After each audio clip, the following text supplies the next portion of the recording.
네, 안녕하세요. 마니아 여러분들, 마흔TV의 마흔입니다. 지금 제가 진행하고 있는 시리즈가 플립의 기술이라는 시리즈를 진행을 하고 있고요. 지금 에피소드 2까지 나왔고, 지금 에피소드 3가 나오려면 한참 남았는데 지금 카메라를 켠 이유는 에피소드 2에 있어서 제가 영상을 다루면서 해외에서 구매를 하는 스탁엑스라는 플랫폼을 언급을 했죠. 예시도 보여드렸는데, 그 예시를 보여드리는 과정에서 해외에서 구매한 물품을 한국에서 판매했을 때 세금에 관련된 부분을 제가 언급을 하지 않았습니다. 세금 관련해서는 제가 굉장히 깊숙이 들어가서 전문가, 회계사님을 모시고 다뤘던 영상이 있습니다. 해외에서 또 이제 신발을 샀어요. 한국에서 팔 경우에도 세무 규정이 있죠. 그래서 좀 깊이 알고 싶으신 분들 같은 경우에는 링크 참조해서 세금 보고 하시는데 문제 없도록 하시고요. 그래도 관련해서 조금 정리가 필요하다라고 생각되시는 분들이 있을 것 같아서 영상을 만들게 되었습니다. 일단 신발을 지금 제가 플립을 한다라는 것은 사는 행위도 포함이 되고 파는 행위도 포함이 됩니다. 우리나라에서 물건을 판매를 한다든지 수익을 냈을 때는 당연히 세법이 존재하겠죠. 신발 판매를 업으로 하시는 업자분들은 당연히 사업자 등록을 해서 적법한 세법에 따라서 세금을 내는 게 맞고요. 근데 제가 지금 포커스를 맞추는 것은 업자들이 아니고 취미로 하시는 분들에게 포커스가 좀 맞춰져 있기 때문에 세법, 상법에 대해서 깊이 들어가지는 않았습니다. 저 같은 경우에도 제가 뭐 세금 전문가도 아니기 때문에 전문가를 모시고 관련해서 예전에 컨텐츠를 했던 것인데, 일단 간략하게 말씀을 드리면 관련해서 잘 모르겠다, 나는 좀 많이 파는데 업자는 아닌데 취미인데 해야 되나 하시는 분들은 본 영상을 보시면 될 것 같습니다.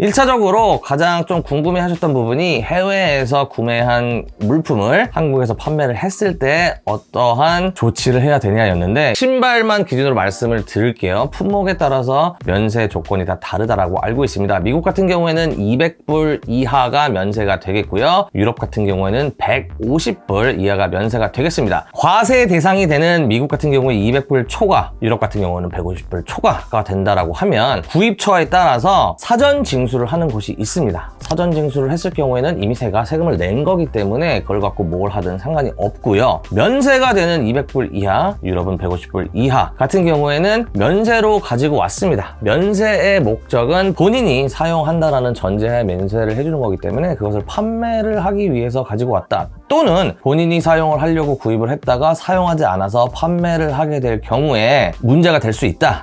결론부터 말씀드리면 불법은 아닙니다. 세금을 냈을 때 말이죠. 그래서 면세 제품을 내가 판매를 한다라고 하면 구입한 시점 30일 내로 유니패스라는 웹사이트에서 자진 납세를 하시면 됩니다. 그러면 판매를 해도 되고요. 내지는 국세청, 관세청에 문의를 하셔도 되고 동네 세무사 사무실에 문의를 하셔도 해결하실 수 있는 방법입니다. 그래서 나는 소소하게 슈테크를 한다, 소소하게 필요 없는 제품 처분할 때 판매를 한다라고 하면, 그런데 이렇게 관부가세 복잡해서 싫다라고 하면은 그냥 해외 매물을 구입하지 마시고 국내에서만 구입을 하셔도 괜찮을 것 같습니다. 그래서 관세 부분은 그렇게 정리를 하시면 될 것 같은데, 지금 제가 이렇게 말씀을 드려도 또 관련해서 또 질문이 나올 것 같아요. 예를 들어서 내가 신으려고 해외에서 구매를 했는데 면세인데 사놓은 지 1년 됐는데 안 신을 것 같아서 판매를 하려고 하는데 아까 자진납세는 30일 이내에 해야 하면 이건 어떻게 해야 할까요? 이런 질문이 나올 수도 있는데, 일단 구매한 제품을 1년 내지는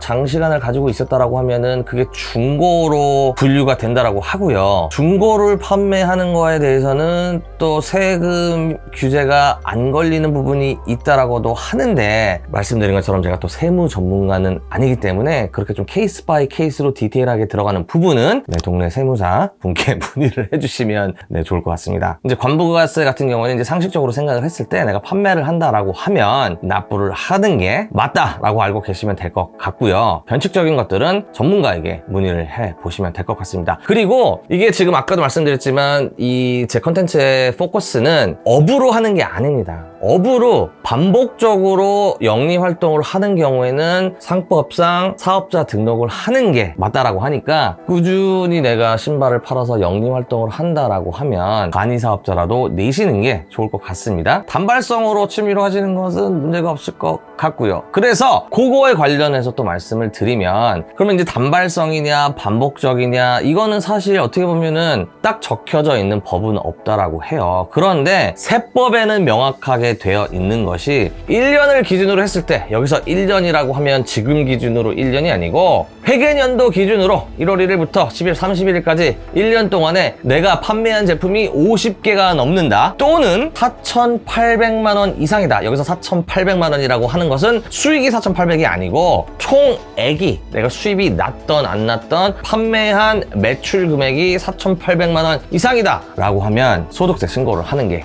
맞다라고 합니다. 그래서 달리 얘기를 해보면, 내가 판매하는 횟수가 1년에 50회가 넘는다, 또는 내가 판매하는 신발의 금액이 4,800만 원이 넘는다 라고 하면은 사업자를 내는 게 맞다 라고 보시면 될 것 같습니다. 그렇다면 저는 어떻게 하느냐? 누누이 말씀드리지만 저는 제가 지금 신발을 판매하는 것을 업으로 삼고 있지는 않습니다만, 사업체를 가지고 있는 건 맞습니다. 관련 사업은 아니고요. 저는 교육 사업을 하고 있습니다. 그래서 사업체를 갖고 있고, 그 다음에 유튜브를 취미로 시작을 했지만 그래도 지금은 봐주시는 분들이 꽤 많기 때문에 혹시라도 문제가 될까 싶어서 원래 있던 제 사업자에다가 통신 판매업과 수입, 수출 모든 것을 다 등록을 해놓고 모든 세금을 납부하고 있으니까 제 걱정은 안 해주셔도 되고요. 여러분들도 결격 사유가 생기지 않도록 간단하게 제가 말씀드린 세법에 따라서 건강한 스니커 라이프, 신발질, 신발 생활 하셨으면 좋겠습니다. 그럼 또 저는 에피소드 3 나오기 전에 리뷰 영상으로 찾아뵙도록 하겠습니다. 지금 리뷰할 신발들이 좀 있는데 이 영상 찍느라고 조금 더 미뤄졌습니다. 네, 빨리 찍어서 올려드리도록 하겠습니다. 여러분들 건강하시고요. 저는 이만 물러가 보도록 하겠습니다. 감사합니다.